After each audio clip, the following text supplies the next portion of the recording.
Hello and welcome everyone, my name is नमोकॉल और मेरे साथ है पूर्णिमा मैम। और आपको बताना चाहता हूँ कि बहुत सारे बच्चे ये सोच रहे होंगे at this point in time कि यार फाइनली वो घड़ी आ चुकी है जिसके लिए हमने 2 साल इंतजार किया था, 3 साल इंतजार किया था। अगर कोई अर्ली स्टार्ट करने वाला था तो उसने 4 साल तक इंतजार किया होगा कि यार 9th 10th 11th 12th इतनी बड़ी घड़ी का इंतजार किया आपने।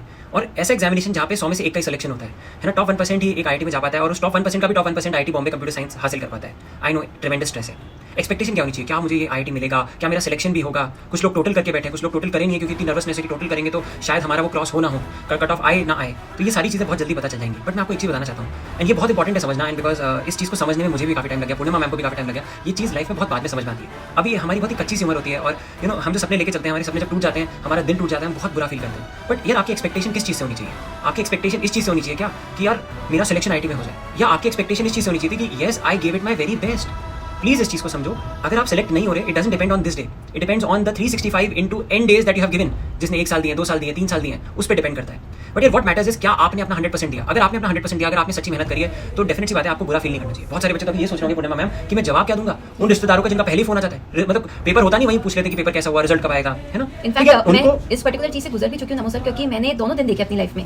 जब मैंने 12th के साथ में जेई का पेपर दिया था, मेहनत तो ऑब्वियसली बहुत करी थी, घर छोड़ करके कोटा गई थी, वहाँ पर इतनी ज्यादा पढ़ाई करी, सब कुछ किया और कहीं ना कहीं लग रहा था कि हो जाएगा। लेकिन एग्जाम डे पे उतनी बात कुछ बनी नहीं और टोटल भी मुझे पता था कि मेरा सिलेक्शन नहीं होना है। और इस चीज़ को लेकर के मैं बहुत ज़्यादा नर्वस थी। जब जेई का रिजल्ट आने भी वाला था, I remember it was around this time only, तो मुझे बहुत ज़्यादा नर्वसनेस थी क्योंकि उस समय मुझे अंदर से पता था कि कहीं ना कहीं मैं चूक चुकी हूँ, कहीं ना कहीं मेरे मार्क्स कम आएंगे। लेकिन फिर भी कहीं ना कहीं मेरे घर वाले फिर भी मुझसे पूछ रहे थे कि तेरा कल रिजल्ट आने वाला है ना, क्या लग रहा है। अब मुझे समझ में नहीं आ रहा था मैं अपने मुंह से उनको कैसे कहूँ कि मुझे लग नहीं रहा इस बार हो पाएगा।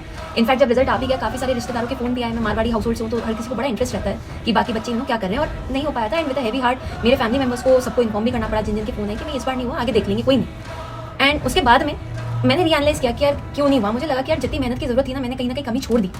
And that is when I told myself कि कोई दिक्कत नहीं है, 1 साल का और समय लेते हैं, ड्रॉप करते हैं। एंड आफ्टर दैट जितनी मेहनत करी ना, उसके बेसिस पे मुझे पहले से पता था कि मेरा सिलेक्शन होगा। जब एग्जाम का रिजल्ट आया उस दिन भी मुझे पता था, इनफैक्ट आप ही ने मुझे मेरा रिजल्ट इन्फॉर्म भी किया था।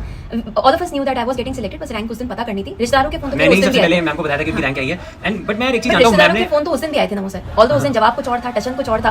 But I know that feeling, I know that discomfort, I can still feel it in me कि जब आपको पता होता है कि कहीं ना कहीं हमारी नैया डूब रही है और आपको इतने सारे लोगों को फेस करना है, including yourself, your parents, your immediate family members and बाकी रिश्तेदार, तो चलो ठीक है, वो डिस्कम्फर्ट बहुत ज्यादा बड़ा होता है। वो फेस करना इस उम्र में, 17 साल की 18 साल की उम्र में, वो बहुत ज्यादा होता है। काफी सारे लोग तो वो दिन देखना नहीं चाहते। कुछ लोग कमेंट कर देते हैं कि I want to end all of this. I totally understand that particular feeling. लेकिन बहुत ज्यादा इंपॉर्टेंट ये है कि what is the bigger picture. अगर आपका जेई में सिलेक्शन हो भी जाता है, उस समय तो बहुत खुशी मिलती है, बहुत मतलब एकदम से रुतबा सा बढ़ जाता है ना रिश्तेदारों के बीच में, फ्रेंड्स के बीच में। लेकिन मैंने ऐसे बच्चे भी देखे नमो सर जो मेरे साथ आईआईटी में पढ़ते थे, उनका उसके बाद में प्लेसमेंट नहीं हुआ कभी भी।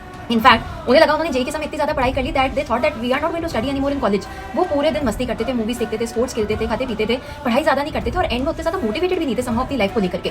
तो ये चीज बहुत ज्यादा इंपॉर्टेंट है कि इस मोड पर जब हम इतना बड़ा एंट्रेंस एग्जामिनेशन इंडिया का देते जिसमें इतने बच्चे बैठे थे, हमें कहीं ना कहीं लगता है कि यार नहीं हुआ तो it will be the end of it. Trust me, it's not. काफी सारे बच्चे वहां जाकर के भी उस चीज को जस्टिफाई नहीं कर पाते हैं और काफी सारे एग्जाम्पल्स आपके साथ में भरे पड़े हैं जो आईआईटी नहीं गए, लेकिन आज उनका जो कंट्रीब्यूशन अपने फैमिलीज के लिए है, अपने समाज के लिए है, उनका जो इस समय करियर ग्रोथ है, वो एक अलग ही लेवल पे है। उसे कोई भी आईआईटी या आईएएस कंपेयर नहीं अपने आप से कर सकता। नमो sir, what do you think about it? Have you also felt this particular thing?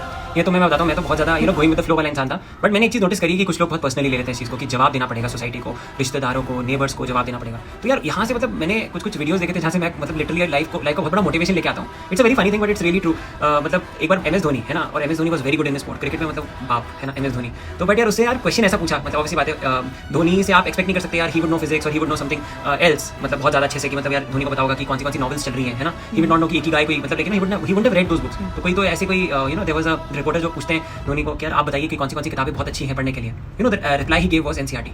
And मतलब that is one of the best responses I have ever seen, है ना। मतलब तो जवाब आपके पास हमेशा होता है। कितनी बार ऐसा होता है ना कि आपका सिलेक्शन नहीं हुआ, तो आपको ये नहीं बोलना है कि आपका सिलेक्शन नहीं हुआ, आपको ये समझना है कि आप वो इंसान हो जो आईआईटी में नहीं जा रहा, जो दुगनी बुद्धि के साथ अभी घूम रहा होगा। उससे ज्यादा डेंजरस इंसान नहीं है, मैं सच बता रहा हूँ इन अ पॉजिटिव वे, ठीक है ना। आपको ये बात समझनी है कि अगर आप दुगनी बुद्धि के साथ मेहनत करोगे, आप डेफिनेटली कुछ बहुत अच्छा अचीव करोगे। लाइफ में किन लोगों ने तोड़ा है, मैं लिटरली बता रहा हूँ किन लोगों ने तोड़ा है, जिसको लाइफ ने तोड़ा है। इस चीज को समझना बहुत इंपॉर्टेंट है। लाइफ अभी तोड़ेगी, फिर से तोड़ेगी। और आई थिंक अभी हम एक मूवी देखने गए थे आदिपुरुष, है ना। वैसे रामायण और राम की कहानी बहुत ज्यादा इंस्पायर करती है। वो कहते हैं ना यार मंत्रों से बढ़कर तेरा नाम जय श्री राम। मतलब राम का नाम मंत्रों से बढ़कर क्यों होता है, उसके पीछे बहुत बड़ी मतलब आप लोग की कहानी जानते होंगे जहाँ पे मतलब सीता जी का हरण हो जाता है और वो उनको बचाने जाते हैं. So the story is not just that, but उसमें ये समझना होता है कि यार जब वो वनवास में थे तो वो वनवास में क्यों थे, है ना. जब कैकेयी ने मतलब अपना वरदान मांगा था, है ना, दशरथ जी से कि यार मुझे चाहिए कि Bharat becomes the king and Ram ji को वनवास हो जाए. तो उन्होंने वनवास स्वीकार क्यों किया? क्योंकि प्राण जाए पर वचन न जाए. अपने अपने फादर के रिस्पेक्ट के लिए उन्होंने ये सब किया. उन्होंने बोला यार ये मुझे स्वीकार है. He was never looking for those materialistic things that made him great. He was not looking for that kingdom.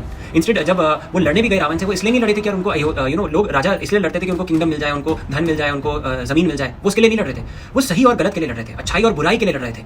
और ये समझना बहुत इंपॉर्टेंट है. मतलब विभीषण जो घर का बेधी लंका डाय जिसे कहते हैं ना, विभीषण जिसने मतलब सारे राज खोले थे रावण के कि रावण को कैसे हराना है. तो विभीषण ने जब उनका साथ दिया था तो he was also stunned, he was taken aback. मतलब he asked Shri Ram that यार आप मतलब श्री राम ने बोला था कि यार जब हम जीत जाएंगे रावण से तो आप उसके राजा बनोगे, है ना, लंका के राजा आप बन जाना. तो ही वाज लाइक आप बनो ना, आप तो वनवास में हो, आपको सोने की लंका आपके नीचे एवरीथिंग. बट ही सेड नहीं, मैं इसके लिए लड़ ही नहीं रहा हूँ. और आई थिंक वहाँ से बहुत बड़ी लर्निंग आती है बच्चों.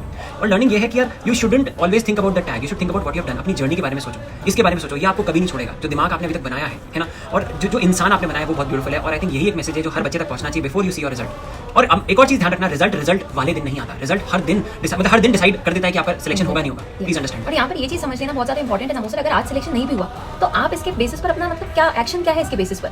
हाँ, कुछ बच्चे सोचेंगे कि यार कुछ कमी रह गई, अगले साल और मेहनत करूंगा, एग्जाम दे दूंगा. कुछ बच्चे ऐसे भी है ना जो ड्रॉपर है, जिनके पास ऑप्शन ही नहीं आ गया बहुत ड्रॉप करने का. लेकिन एक सीख जो डेफिनेटली आप यहाँ से ले सकते हो वो है कड़ी मेहनत. मिरेकल्स नहीं होते दुनिया में, वो सब किताबी ज्ञान है, वो सब मूवीज और में दिखता है. लेकिन असली लाइफ में जो बंदा मेहनत करता है ना, वही सबसे ज्यादा आगे जाता है. तो मेरे ख्याल से इस पर्टिकुलर पूरे एपिसोड से of 2 years and 3 years end of not getting selected into IIT, आप ये जरूर सोच सकते हो कि यार आगे से जो भी करूंगा मेहनत से करूंगा, ईमानदारी से करूंगा, और जो भी रिजल्ट आएगा उसको स्वीकार भी उतने ही मन के साथ में करूंगा. And I think that is the most important learning, है ना, जो सभी बच्चों को यहाँ पर ध्यान रखनी चाहिए. आई नो काफी बड़ी बात है, आई नो दिल टूटेगा जरूर, आंसू भी निकलेंगे, बट कोई ना, लाइफ में मूव ऑन करना भी उतना ज्यादा इंपॉर्टेंट होता है. ठीक है. So on that note, all the very best to all the students जिनका कल रिजल्ट आ रहा है. वी सिंसियरली होप, दिल से होप करते हैं कि आपका रिजल्ट बहुत अच्छा है, आपकी मेहनत को जस्टिस मिले, है ना. यार मैं ये भी बोलना चाहूँगा कि इंडिया की नंबर 1 टीम उड़ान, जिन्होंने 2 ऑल इंडिया रैंक इस बार दिए हैं. अगर आप इनसे पढ़ना चाहते हैं और अगली बार बचाना चाहते हैं तो यार उड़ान प्रो बैच में जरूर आए. एंड मैं आपको एक ही चीज़ बताना चाहता हूँ इस रिजल्ट से, है ना. एक चीज़ समझना कि यार तोड़ता वही है जिंदगी में जिसको जिंदगी तोड़ती है. तो ये बहुत इंपॉर्टेंट है. तोड़ू बनना है अपन को, है ना. With that let's crack it.